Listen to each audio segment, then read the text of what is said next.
Hacks likes this very much. Welcome to Coffee with Toffees.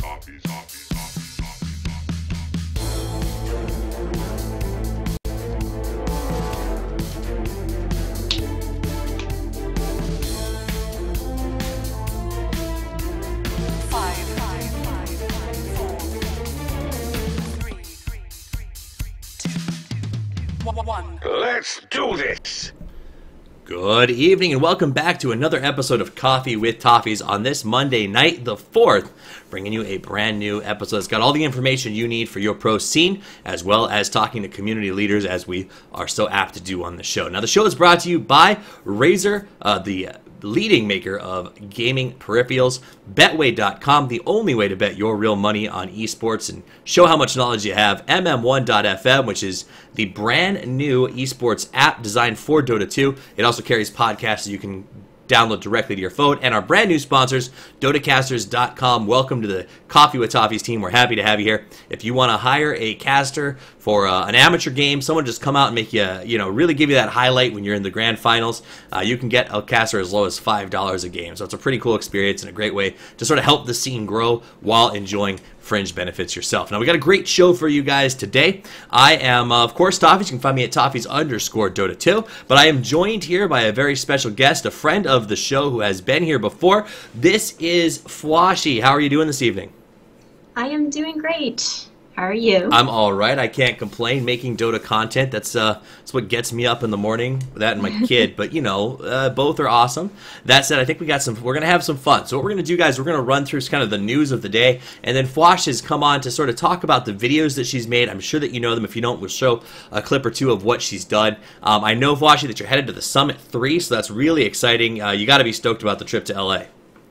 Oh, yeah. Although I just got off of a flight, so I could use a break between them, but yeah, I'm super excited to go to the Summit. So it's going to be a blast. Some of the best teams in the world all hanging out together. So looking forward to that, and we'll talk about that when we get to our chat. So that said, let's get straight to talking about the news. The first thing we're going to talk about is IG, because we're talking about the Summit. They got the redemption vote, guys, and as a result, they promised that if they won, they would dress up as French maids, and boy, did they come through. Everyone on the team put on the outfits. We got a picture up for you here, and it's the group photo, and then two of my favorite candidates, which is the big man himself laughing it off. And I think that this is a really great thing about IG. I think when we talk about Eastern Dota a lot, Fwosh, it seems to me like we often, I don't want to say give them a bad rap, but we kind of do. We think of them as this sort of serious group of Dota players. I don't often think of them as fun-loving.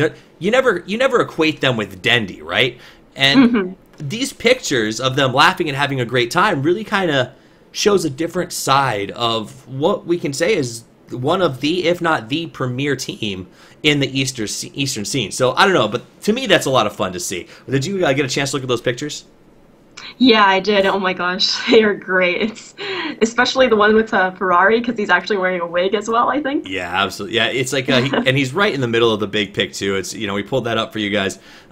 And it's just really funny how committed he was to it. So the whole team definitely excited to be at the Summit, and I am not going to lie to you, I am excited to see them there. I get to go as well, and I learned to play support by watching IG as well as a few other teams, and I'm really excited to sort of see them. Hopefully get some time sitting down with a couple of their players during press day, so stick around, and if we do get those interviews, I'll make sure that we run those here on the show. So. And yeah, Metaskipper brings it up that VG is a premier team. I think one could argue that there are a couple of premier teams in China, but we'll talk about that in just a few minutes because we are going to talk about the international. So let's flip over to that. Now, here's some interesting information. Now, if you guys are not familiar with Cyborg Matt's blog, it is a phenomenal source of information in the Dota 2 world if you like statistics and numbers. That said, he has a tracker. There's an hourly tracker and a comparative tracker between TI4 and TI5 as far as the compendium money being made right now. The Dota prize pool for TI5 has cracked the $5.5 million mark, which is a lot of money. Now, Fwosh, consider this. When you put the trackers side by side, it was the end of day 3 when we hit 5.1 million for this year's TI. We didn't hit 5.1 million until day 7 of TI4. Man. So we're progressing significantly past where we were last year. I mean, what do you think that means in the sense of how big could this prize pool actually get? I mean, the scene has definitely gotten bigger, and True. it's, Dota's only grown, I think, in the past year. So I'm thinking that we're gonna hit a lot of the milestones, get a lot of the goals, and plus a lot of the Valve goals this year for each of the different amounts for the money. They seem actually reasonable this time, and that they'll be able to carry all of them through. So I think it's looking to be on the right track. It's looking good. The prize pool is going to be big. It seems like they're putting a lot of work into the format this year. So I think we're going to see some really, really cool stuff. And I'm very, very excited about it. That said, I am going to pull this up real quick. Some fans, you asked if you could see my calls for Dota 2 and my picks for which teams are going to get the direct invite. So I'm going to pull that up right now so you can take a look at it. These are the teams that I have put forward, and I've got a couple of thoughts about it, and I want to see what you think about them, Fwosh. So my predictions, out of America, I'm only predicting one North American invite, but I do have a sleeper pick, but we'll get to later. So my top picks, and the ones I think everybody sort of agrees on, are EG, VG, Invictus Gaming, Team Secret, and I think those are like the guarantees. Team Malaysia, you could argue a place for Rave, but I'm going with Malaysia because I think name recognition is going to stand a little bit of play here. The other picks that are on my list are LGD, because I think that they are the third strongest team in the Chinese scene right now. Some folks may argue with me about that, but I think that they're good. Cloud9 is a shoo-in, in my opinion, for that second European spot. And I think after play over the last few days, I have to give my final European pick to Virtus Pro. Now, Fwosh, a lot of folks are arguing Ninjas in Pajamas, Alliance, Na'Vi, Empire. There's a lot of teams in there. Do you have a favorite out of those groups?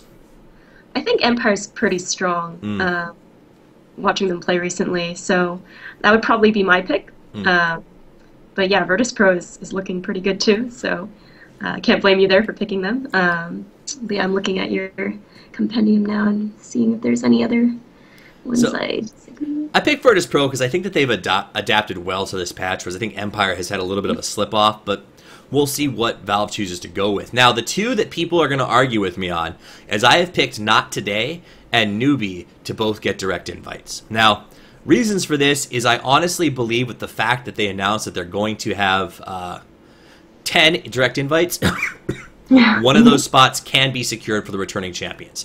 And I don't think that that's a bad thing.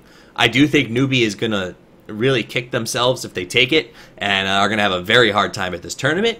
That said, do you think that the returning champion, the previous best team in the world, the team that has had their name on the Aegis in-game for an entire year, deserves a free shot back at the big event?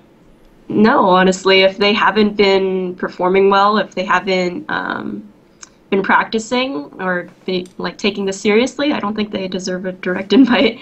But, if they can prove themselves within, soon, then certainly. But yeah, as of recent, it doesn't really look like Newbie is that strong of a contender compared to everyone else. I absolutely agree with you, and I hope that I'm wrong. I'm willing to lose the invite production game, but I just think that that's what might happen. Now, Not Today is another interesting choice. I waffled. I was Team Tinker, then I was Not Today, then I was Team Tinker, then I was Not Today, and I've settled on this. I think that Team Tinker is too new, and while I think that they're stronger, I think that Valve can send a strong message here. They've announced 4 majors. They've announced a focus on stability of team rosters. By looking at Not Today, which is a team that has been sort of grinding out the last 6 months, and they know that Tinker's going to make it through, very likely through the qualifiers, they can, I think, send a strong message that says we are going to prioritize loyalty to a team and grassroots build over sort of building a team, or, I'm not saying Tinker did this, but building a team and moving to a region in order to be at a major. So that's my reason for the Not Today pick. It's very unpopular, and you know what? It may not actually pan out, but it is definitely something that I think to consider. Now, do you take issue with any of those picks, or do you have one that you think should definitely be on there? Let's see. I haven't gotten a good look at this myself yet. I'm trying to take a... Yeah, I'll probably have to do more research on my end, but Yeah, Team Tinker I think is looking pretty strong, but I don't think there's going to be, I don't know, there's just going to be one American invite, right? So there might be two, and I think there it might could be two, but I think that's looking kind of shaky. Absolutely. In my opinion, so. You know, and part of me hopes it too. I hope that Tinker and EG are pulled because I think that'll lead to a far more competitive American qualifiers, which could bring a homegrown team like Leviathan or Wilrek into the playoffs. Narv looking very, very good. I should say Navi. NAR version 2, which they apparently left the V in there just to mess with us. But I think they have a chance to. But that's the compendium. It could go any way. Those are my picks. A lot of folks have asked, so I have provided those to you so that you no longer feel like I am shutting you out of my life. All right, so that is the end of that. Let's move on to some other big news. We got 2 more things to run through before we get to chatting with Fwoshy, and I promise you guys it won't be as long a show as it has been in the past. I know that I've been a little long-winded of late, but we're trying to fix that. Let's talk about the big news. It's a news flash on the bottom of the screen. It was a news flash in the Dota world. It sparked controversy from day one. Nikwa is off of Team Alliance. We all heard that from him on a tweet, but an official statement has come out from Alliance, and Admiral Bulldog is officially part of the Alliance roster. Now, I will say, some folks have asked me why Alliance is not in that position for the direct invite. My reason is because of this. I think the change to the roster means they go through qualifiers. Now, I want to read the statement to you guys because a lot of folks asked why Nikwa was removed. And his performance was strong when he was there. Admiral Bulldog has a history with the team, and you could argue that this patch was designed in a lot of ways for Admiral Bulldog specifically. But Lotus says in his statement, I did actually consider the possibility of swapping out Nikwa before Star Ladder because I knew that there were problems within the team. But I had faith in Nikwa. Probably more so than the rest of the team did, and I wanted him to get the chance to go to Star Ladder with us, to make sure that we get a real chance to play together at a LAN, because those are the kinds of experiences that truly define a team. Beautiful. And yes, we had results. We did beat Secret, and Nikwa played well, but still, the same problems were there. It's very hard to remove your friend from a lineup he dedicated so much of his time to, but in the end, I know it is the right choice. I've made a lot of decisions in my past that some people might call questionable, but in the end, like the Lotus Sphere, by the way, but in the end, I have to trust myself and my gut feeling. That's what I have always done. Re-adding Bulldog is a step back to balance. I will fix some of the problems we have right now. Not all, because we are still a work in progress, but with some time, we will be a force to be reckoned with. Mark my words. And then a smiley face emoticon. We will make all of our loyal fans proud, and just as importantly, we will make ourselves proud. This is the final lineup. This is Alliance. So first, I want to say, great statement. Loda, very verbose, very, very good speaker or writer. I don't know if he's cutting it himself or if someone else is doing it, but it sounds great. That said, there were a couple of burns in there, Fwoshy. I mean, at the end, he literally started out with, I thought about dropping Nikwa before we went to Star Ladder, and only I had faith in him. He said more so than the rest of the team. I mean, that's got to sting if you're Nikwa reading this. Yeah. So it does sound like it's not benched. It sounds like kicked. He's done. He's gone. He's off the team. And if you read the whole statement, you can go find it on the alliance.gg. It talks a lot about lack of communication within Skype. So it sounds like he just wasn't meshing with the rest of the team. And you know what? It's a team sport. And the best teams in the world in any sport only work if the players synergize together. And while I think Nikwa was doing a good job, you know, I followed Alliance for a long time, and I think that I trust them to make the right choice. So, Nikwa, my heart goes out to you. I hope you find a team that works with your playstyle. Admiral Bulldog, welcome back. Enjoy the patch, because I'm pretty sure it was made for you. Yeah.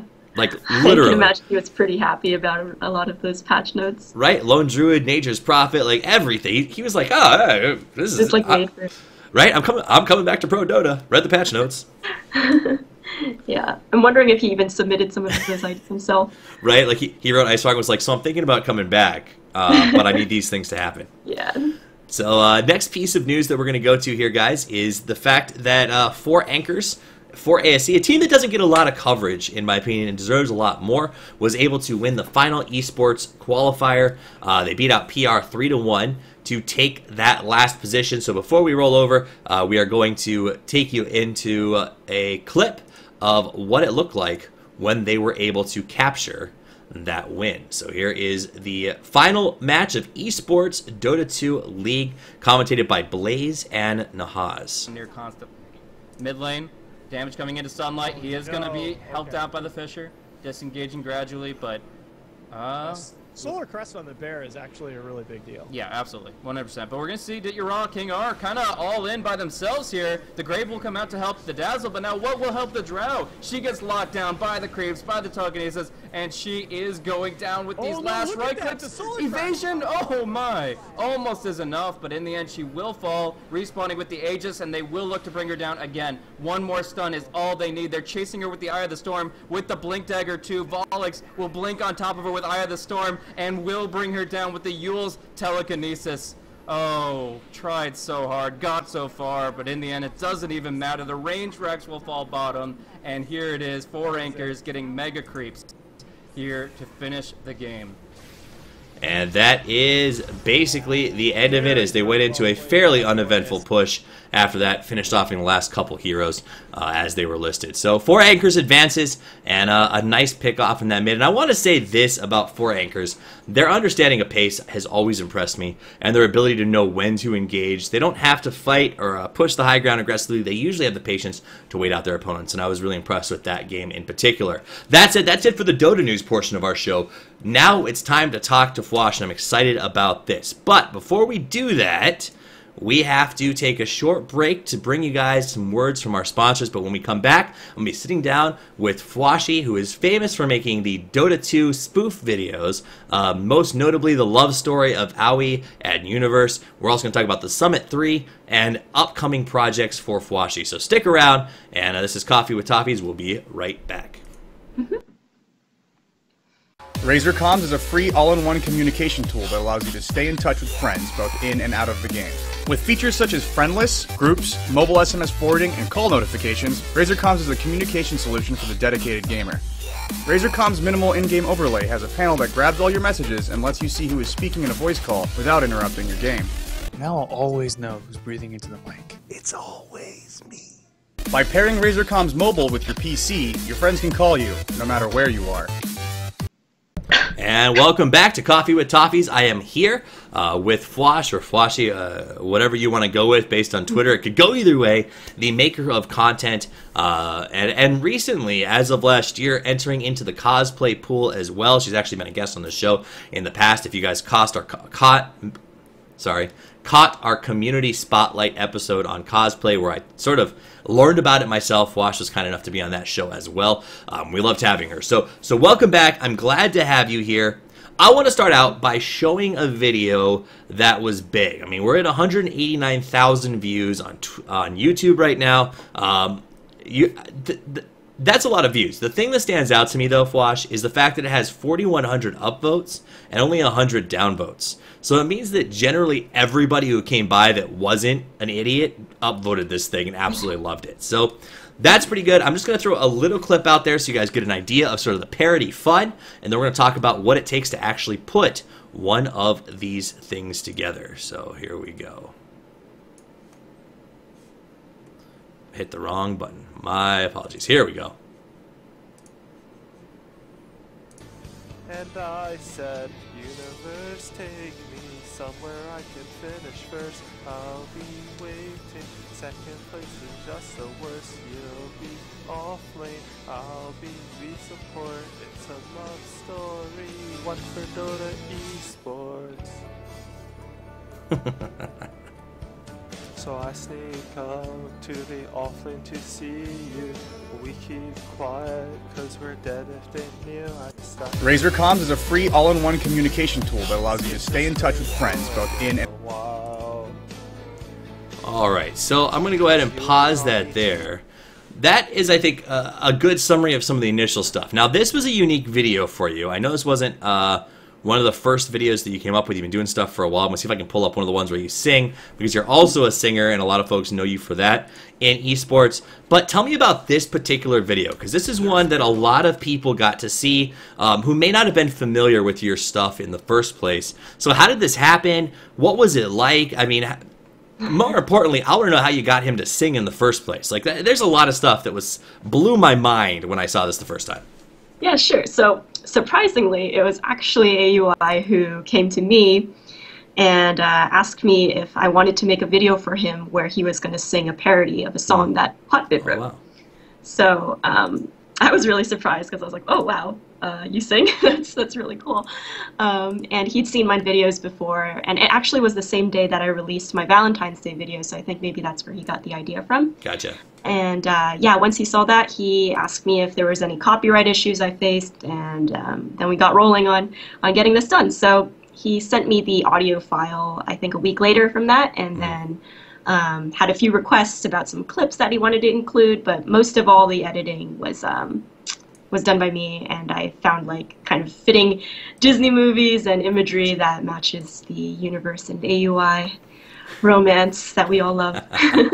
Well, it's a fun story, and I know that Hotbit, I think, wrote the lyrics for you, so it was nice because he sort of had an understanding of what happened through that whole process, but it was a really fun introduction to sort of the relationship of these two players over time. And I think that one of the things, and a lot of the fans of the show know this, I complain constantly about the fact there's not enough storylines in Dota 2, right? We never really focus on these things. When you watch the NFL, they have these great B-film footages, 15 minutes, where it's like, get to know a player.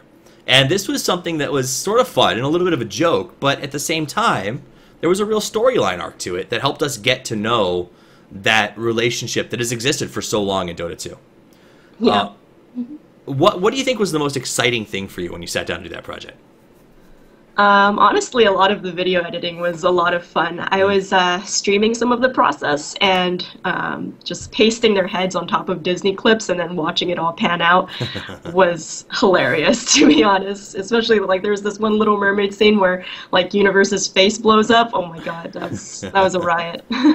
That's awesome. And you do stream this, right? When you're putting stuff together, you tend to stream the content creation process for fans to watch? Yeah. If it's something that I know that I can actually get through in a sitting, then I stream it. Otherwise, if it's something I know I have to think about, I usually do that off screen.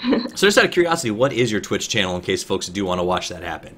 Sure, it's twitch.tv/Fwoshy. So same thing as Twitter. Easy peasy. So you can check that out, see how she processes. The other thing I want to do is I want to play one more video that you've made. This is your most recent video that's been published. When Will I Get My Boots? The Crystal Maiden anthem, which as somebody who has over 100 games played on Crystal Maiden, I 100% understand and like love the video because it's the story of my life. But I wanted people to see this so that they get a feel for what you do outside of just sort of that owie thing. Because I think the singing is one of the fun parts that your fans really, really embrace about your stuff. So here we go. This is When Will I Get My Boots? You can find it on Fwoshy's YouTube channel. Our time's up, 'cause I know if we throw, it'll be like -50. So I'll buy a smoke, or maybe 2 or 3. I'll babysit safe lane, deny them EXP. I'll roam on mid by dust, harass and basically just wonder when I'll get boots this game. Alright, so that's just a very short sample of some of the stuff that you've made, and I think it's a really great video, guys. You want to see the full-length thing, go check it out. It's hilarious, especially if you play support. You're going to be like, oh man, that is 100% my life. So make sure you check that out. Let me ask you about the process of making stuff like this. What does it look like? How long does it take? I know that your goal is to release one video a month, and that seems... I'm not an editor. Like, I have just enough Vega knowledge to get my show published, and that is it. Take me through the process, because I don't think fans of Dota understand how difficult content creation can truly be. Yeah, sure. So actually the part that takes the longest, I think, is always coming up with the idea and writing the lyrics. So usually I have that kind of sitting in my head for a little bit, some kind of songs on the horizon of what I want to do, especially the more popular like radio songs, things like that. So there's a lot of shower singing, a lot of lyric doodling, things like that. But once the lyrics are down, that usually takes like a couple days to kind of finalize them.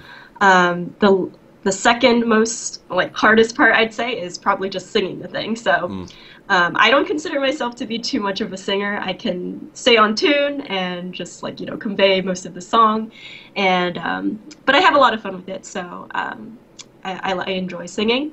But yeah, singing it can sometimes be really hard.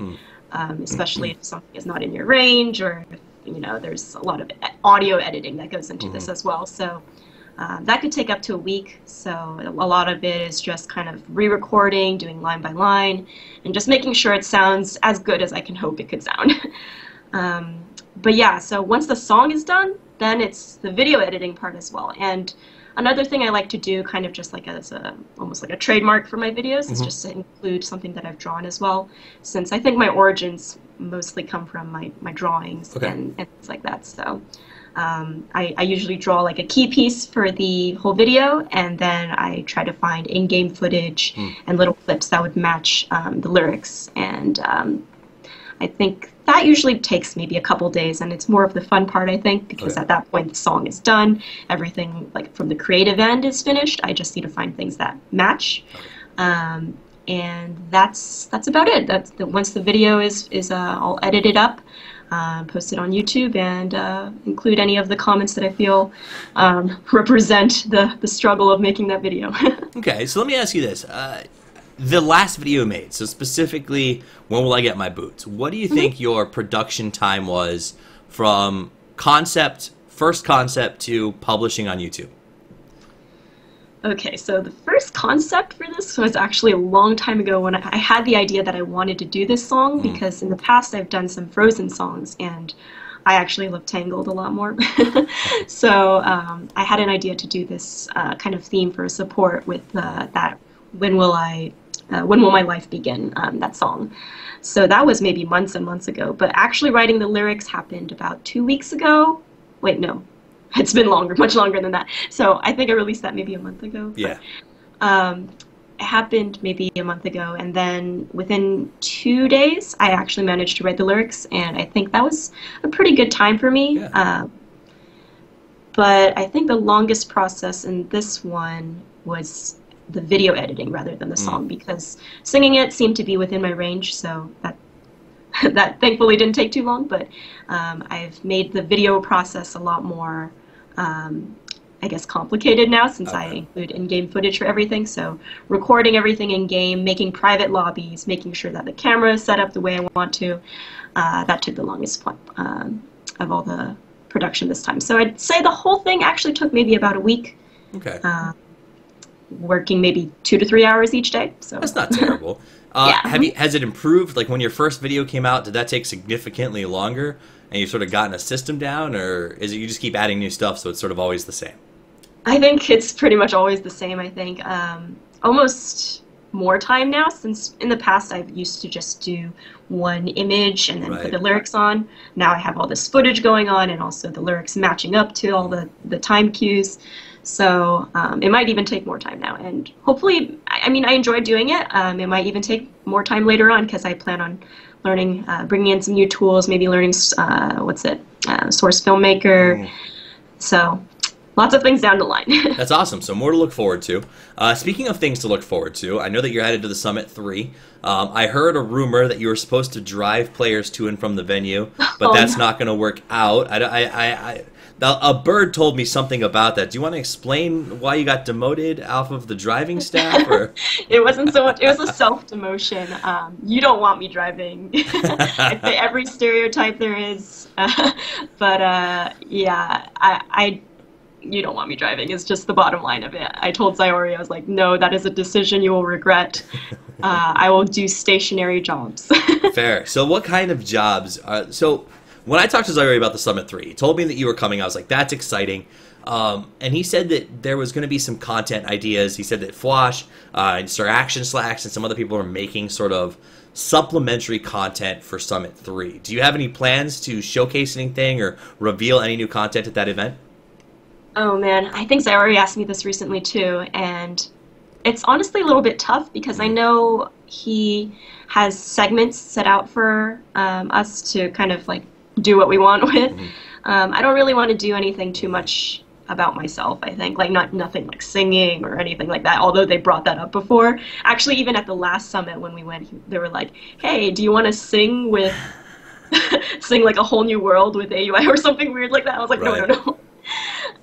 But this time, I was thinking maybe just doing a couple casual interviews. Maybe if I could get AUI and Universe on the same couch, we could do some talk about Taylor Swift and their recent videos. Yeah, I don't really have too much planned. I'm hoping to just kind of get to know everybody a bit more, just talk with the players, talk with BTS and all the guys there, and hopefully it'll all be a good time. I mean, I think it sounds like it's going to be a blast, a sort of a Dota paradise. Do you have any videos or do you have anything planned for your YouTube channel in the near future? It's still going to be mostly like one parody a week, I mean a month. I was going to say, whoa! That'd be a lot. So, yeah, a parody a month, possibly more Disney songs, because those are a lot of fun for me. I'm a huge Disney fangirl. And maybe every now and then some vlogs and kind of progress as to where I am, because I guess recently I've quit my job, so my life has become Dota, and I'm going to be going to a lot of tournaments, and I'm hoping to just, document everything that goes on in the next upcoming 2 months. Nice, nice. So do you have any insight, or have you already started working on next month's, or I guess this month's YouTube release, or is it still something that's running around in your head? Yeah, it's still in my head. I think I have several ideas. It's just a matter of recording, and I don't know if I can do that. I don't have all my equipment with me, so Gotcha. I'm going to try to figure out what's the best way to get that done. But yeah, I have some Maroon 5 ideas, some Disney. And, Ooh, that's a tough range to be in. Oh, yeah, yeah. But, all right. I know. So, before we sign out, and I really just wanted to get you on to talk about the video process and sort of what it takes to create content, one of the things that I do want to pull up on screen for you guys is Fwoshy's Patreon. So if you guys aren't familiar with Patreon, it's something that content creators use on a regular basis. To be completely blunt and honest, YouTube payouts are dismal at best. Even if you join a group like the TGN Army, you're making maybe 7 cents per 1,000 views if you're absolutely lucky on the advertising. So a lot of folks have to sort of supplement that income, and Patreon.com is a great way to do it. Now, Fwoshy is set up at patreon.com/Fwosh, which is Fwosh, and over there you can see some videos of what she's done, some drawings. I mean, your Patreon rate is over 400, almost 450 a month. Like that's pretty good for Patreon.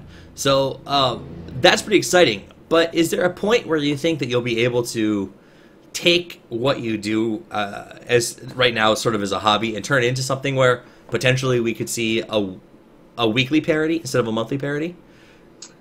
Let's see. Well, right now my Patreon's also set up to not only support me for parodies, but also just all sorts of other content that I do. So a lot of artwork, comics, even streaming. If you feel in any way that you want to support me doing those things, I am forever grateful. But yeah, if there is maybe more support, I can definitely try to churn out parodies a lot more with more content as well. But yeah, it's a tough road, I think, just making that step and kind of dedicating myself to doing just Dota 2 content, which I love to do. It's incredibly hard. It's incredibly hard. Like a lot of folks talk. Sir Action Slacks was on my show. He's going to be at the summit. And, he's a friend in a personal sense, and a lot of folks give him a really hard time because he's a very specific brand of personality. He has a character that he thrives on. But at the end of the day, he's an example of somebody who's sort of done what we all wish we could, right? Quit the job and just focus on Dota 2 content creation. And there's a lot of bravery that goes into that, and a lot of, honestly, scariness, because, like, I'm sure you'd love nothing more than to make Dota 2 content, play with your parodies, do your drawings, but it's a tough thing to support. I will say this, guys, for only about $50 more on the Patreon right now for Fwosh, if she gets to 500 per month, she's going to start doing a monthly commission raffle. That means there's only 39 Patreons. You ready for this? So if you are the person who goes in and donates the $56, that means there's only 40 Patreons, and you have a 1 in 40 chance each month of winning a commissioned drawing of some sort. I assume you can choose some of your subjects from Fwosh. So that would be a pretty cool thing to get. A lot of folks love her art on the scene, and I think that that's one of those things that you probably can talk her into signing it, putting it on a frame in your wall. But that sounds like a really cool reward for getting to that 500. At 600 per month, she's doing a source filmmaker. Now, I don't know a lot about Source Filmmaker. Is that the stuff that they use to make those really neat Dota 2 videos that like TI runs with the close-ups on like the kill strike? You know what I'm talking about, right? All those promo videos. Is that what they use? Yep. No, all the animations of all the like models and everything, and there's a lot of user-created content out there as well that's like really good and spectacular, really. That they just take the in-game models and all the assets of Dota, and they can just animate and kind of use it as their own stage. It's amazing. It's really cool. And then at $1,000 a month, we go to the full-time dream. So it is on there. She wrote it there. She says if she gets to 1,000, she will go full-time content creation, which I think would be as exciting for anybody. So check that out if you want to support Fwosh. If you, on a sidebar, if you want to support my show, there's a patreon.com/Toffees. You can go to that too. We're not nearly, my stretch goals are not nearly as cool. I think like the next one's a hat or something. So not nearly as inspiring as Source Filmmaker time, but you know, support all the same. So Fwosh, it's been wonderful having you on the show. Is there any other shout-outs or something that you'd like to sort of talk about before we sign out for the night? Well, shout-outs to all my fans and patrons. Shout-outs to the stack that I usually play with. And it's been a pleasure being on the show again with you, Toffees, and I can't wait to see you at the summit. I'm excited about being there. We're going to have a blast. Even if we don't ever get on screen, I will teach everyone euchre, or we'll play poker, or maybe we'll bring Settlers of Catan out so we can all learn to absolutely hate each other. That said, I'm excited about being there, guys. A big shout out again to our sponsors, dotacasters.com, where you can hire casters directly for your games, and that's everyone from amateur to pros. You can get them to cast your games no matter what your level. Razor, Betway.com, mm1.fm. They all have put time into supporting small creators here in Dota, and we love them for it. So thanks, guys. Follow me on Twitter at Toffees_Dota2. Have a great evening, and as always, Toffees out.